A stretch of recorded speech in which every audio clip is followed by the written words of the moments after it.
Coming up on this edition of the MashUp, there were winners and there were some not such winners. Real proud of these guys, and it's just a tough way to end. As the field of hope goes after the state titles thin out. There were some surprises along the way, and we're following all of the action with all of the sounds that broke through the air and crashed to the ground. Our site traffic continues to grow by leaps and bounds. I said our site traffic continues to grow by leaps and bounds. The MashUp is next. Hi everyone, I'm Charlie Carnaccio. Welcome to the MashUp. This was a mixed weekend of highs and lows for many of our local sports teams, and a weekend that had games overlapping with several happening at the same venue at the same time. It was tough to be everywhere, but here's what we got. Let's start with the Arlington boys soccer team, and as a journalist, we're supposed to be unbiased. That means that we don't really care who wins, but I'll tell you, when it comes down to our teams against their teams, we're always rooting for our guys. So this was disappointing and surprising. Arlington gets upset by Monroe Woodbury in double overtime, just shy of the New York State Final Fours. If you go back to the very beginning of the season, Arlington head coach Craig Sanborn said his concerns back then was his team's ability to finish. What did you see that you still need to work on? Finishing. We get opportunities, good opportunities, and there are times when we don't cash in. We had our scoring opportunities, and the keeper did a fantastic job, and we didn't finish. And when you don't finish opportunities that I think you should finish, you allow teams to hang around a little bit. And that's exactly what happened in this game. Arlington had close calls and near goals from the opening tip. Maybe it was the great Monroe Woodbury defense. A great Crusader goalie definitely contributed. But time and time again, it looked like Arlington was about to score, and each near goal just brought us to where Arlington has been in just about every postseason game. Overtime. The trouble is, as Coach Sanborn said, nothing good comes from letting a team hang around, especially if they're as good as Monroe Woodbury. So we go to overtime, and a second overtime, and just what we all feared. Bruce Jeter, on the breakaway, finds the back of the net, a golden goal that breaks the hearts of Arlington fans from here to Delaware. And the best team in New York State gets eliminated one game shy of the New York State Final Fours. Monroe Woodbury takes Arlington's spot in the New York State Final Fours with a 1-0 overtime win. Well played match between two quality teams. I felt that it was going to come down to who could make the fewest mistakes and then who could capitalize on those mistakes. And wouldn't you know, we make one mistake, and it came back and got us. I'm so proud of these guys. From last year to this year, for what they have accomplished with a winning streak, and I don't think there's another school in New York State that can say what we accomplished here. So real proud of these guys, and it's just a tough way to end. The Spack-and-Kill girls soccer team also fell just shy of a New York State Final Four appearance.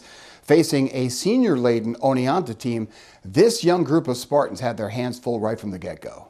The wind chill was about 35 inside Fowler Field Stadium in Middletown. Spack-and-Kill and Oneonta vying for the regional championship. Oneonta came in with a very senior-laden team, while Spack-and-Kill is sprinkled with 18 underclassmen. And early on, the Yellow Jackets were stinging Megan Pantano in goal. Pantano hadn't been tested this much all season, but she was making the grade at every turn. Off the corner kick, lots of traffic and misdirection, but Pantano's focus is clear. Still, Oneonta kept taking shots off the corner kick. Taryn Moore needed a little less, and that one might have gone in. Spack-and-Kill's best chance in the first half was this, but Gabby Pritchard was closely guarded, so we went into halftime scoreless. Second half, Oneonta didn't waste much time, and just 4 minutes in, the Yellow Jackets get on the board. It's 1-0. Later in the half, Taryn Moore collides with Alyssa Barahona. That results in a free kick. And Moore places it just out of reach. That was the extent of the scoring in this one, as Spackenhill's road to the States ends in Middletown with a 2-0 loss to Oneonta. We played our hearts out, and that's all that matters. We played the best game of our lives on the field. We left it all on the field, and I'm totally proud of my team. In other games, Rhinebeck fell, Haldane boys fell, but the Haldane girls keep it alive and will compete in this weekend's Final Four on the campus of SUNY Cortland. Bring a jacket. To football, Our Lady of Lourdes fell to Pleasantville in the Section 1 Class B title. Wallkill fell to Cornwall, as Brian Smith reports.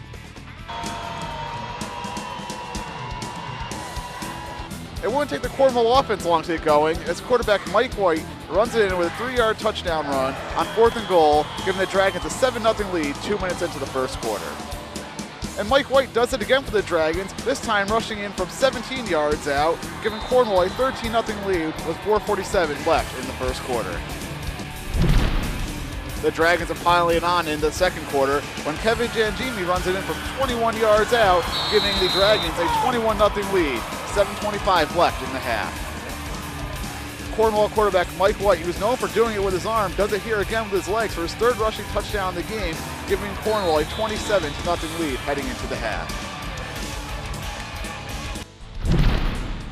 Second half, Wallkill's offense has awoken when Nick Roll hauls in a 21-yard touchdown pass, making it 27-7 Cornwall. Next offensive possession for Wallkill, it's Brendan Purdy hauling in a 68-yard touchdown, cutting the Cornwall lead to 34-14.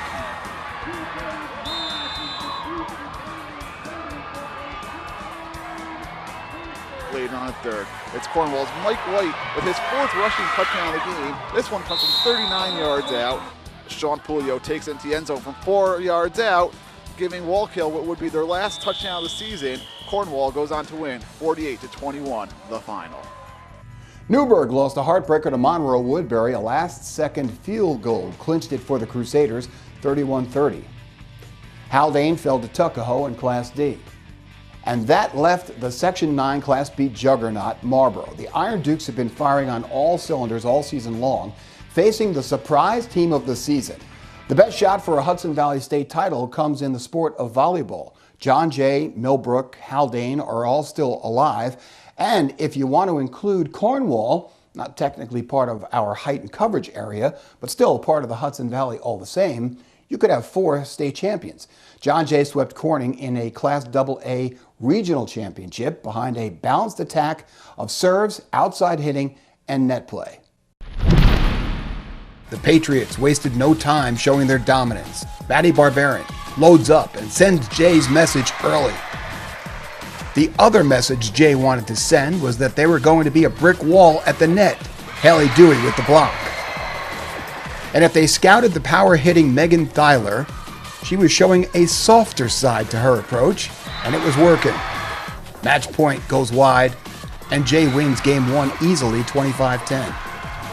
Game 2, more of the same. Middle hitter Taylor Luzzi was taking control of this point, and Jay jumped out to a 6-1 lead. And then when Megan Thyler showed her true colors, you could feel a positive energy fill the room. Now if someone could only convince her to play softball for the school team in the spring.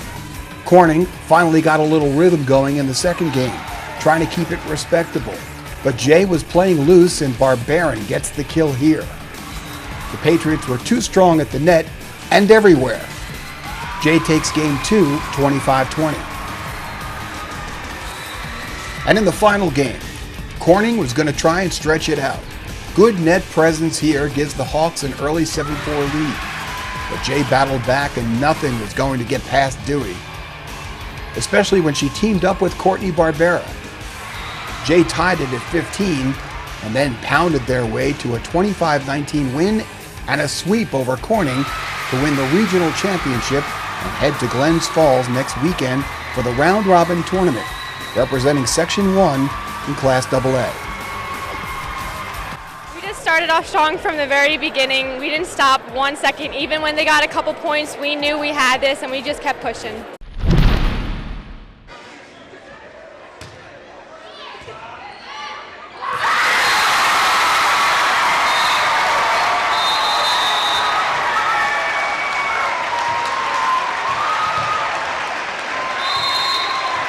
Millbrook just swept Dobbs Ferry to get into the state Final Four. First of all, congratulations. Thank you. How does it feel? So happy. I'm just so happy. We worked so hard this season to get back to where we were last year, and I'm just so happy. It's amazing. It really is amazing. I mean, some coaches never get to experience this, and this team has been able to do it for me twice. It's really unbelievable. We had to work really hard for this, and we did it. It's so exciting. To basketball. The Marist men and women were in action this past weekend. Home openers for both teams, home losses for both teams, but still some notable individual performances and an electrifying atmosphere on Friday night when the women hosted Kentucky. In the pregame ceremony, last year's team was honored for the MAC championship, winning its 10th in a row, and the banners were hoisted up to the rafters. Kentucky came in ranked 7th in the nation's poll, but the Red Foxes were well prepared. Leanne Ockenden with the layup. She finished with 16 points. And from the corner, Emma O'Connor was lighting it up. She had 2 threes and 10 points. Before you knew it, Marist jumped out to a 7-point lead, and Leanne Ockenden hits this three-pointer. But the Red Foxes couldn't maintain their legs against a more physical and athletic team. In fact, Kentucky went on a 19-5 run, and Marist had not hit a field goal in 12 minutes. Bree Holmes breaks the drought with this basket, but Kentucky had already built up a 10-point lead and led by 13 at halftime. In the second half, the Red Foxes worked hard to turn the tide.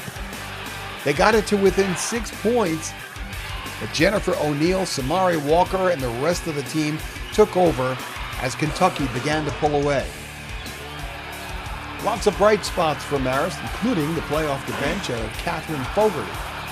Fogarty finished with 11 points. Freshman guard Brittany Lai, playing in her first college game, had 8 points and 3 assists. Marist picked up 21 points off Kentucky turnovers. And while Marist had 19 turnovers itself, Coach Georges was happy with that performance against a powerhouse team like Kentucky. Kentucky wins it 75-61, and here's Brian Georges after the game.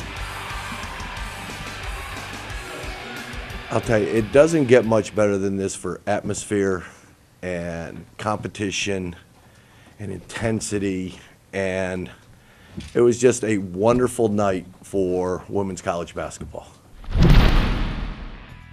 Meanwhile, the men fell to Stony Brook on Friday night at Stony Brook and were looking forward to their home opener against Elon. And look who's on the bench in his Sunday best. That's former captain George Segrist. He played under Jeff Bauer back in the 90s. He was an assistant coach to Dave McGarity back then as well. And no one's saying, but there he was looking awfully official and engaged. How great would that be? The guy's a legend at Marist and a local hero in Poughkeepsie. Talk about a great role model. To the game. Siobhan Lewis got things started with a ringing dunk for the first points at home, but Elon was going to break the game open from long distance. Tanner Sampson hit 3 3-pointers in a row. And Lucas Troutman was sewing up the inside, giving Elon a 10-point lead before Sebastian Koch and Riley Beaumont started loading up. Sampson had 12 points, Troutman had 14, and that was just in the first half. Meanwhile, Marist was the team with the have-nots. Not a 3-pointer in the entire game, going 0 for 7 in the first half and 0 for 7 in the second half. Additionally, the Red Foxes went almost the entire game without an assist. Here's the only time a Marist scorer had help. Philip Lawrence to Khalid Hart. The only bright spot in this Marist debut was Siobhan Lewis scoring the 1,000th point of his Marist career. Lewis becomes the 29th player in program history to achieve that milestone. He led Marist with 13 points. There wasn't much else to account for. Marist has lots of work to do as Elon pulls away with a 75-48 win. Tonight obviously shows how much work we have ahead of us. So that was the week that was, and we want to bring your attention to the newest installment of the Weekend Warriors segment brought to us by the experts at the Center for Physical Therapy. In this installment, Joe Winther talks us through how to handle knee pain, and if you have a little stiffness or soreness or know someone who does, you want to check out this segment. If you want to see past episodes on other preventative injury exercises, just click on the Weekend Warrior tab at the top of the screen. Coming up this week, John Jay, Millbrook, Haldane Volleyball will all be up at Glens Falls for the state volleyball tournament. Marlboro football will be facing Pleasantville in the regionals for Class B at Mayapack High School beginning at 12 noon. In college football, the Marist football team hosts Campbell. Both teams are tied for first place in the Pioneer League. That game is set for 1 p.m. and should be a great one.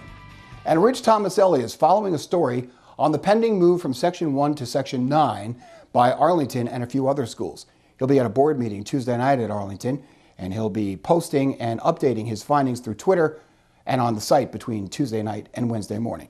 So keep it here for all of the results, insightful articles, and video highlights of all of the local action in and around the Hudson Valley. I'm Charlie Carnaccio. We'll see you on the sidelines this weekend and right back here next week for another edition of the MashUp.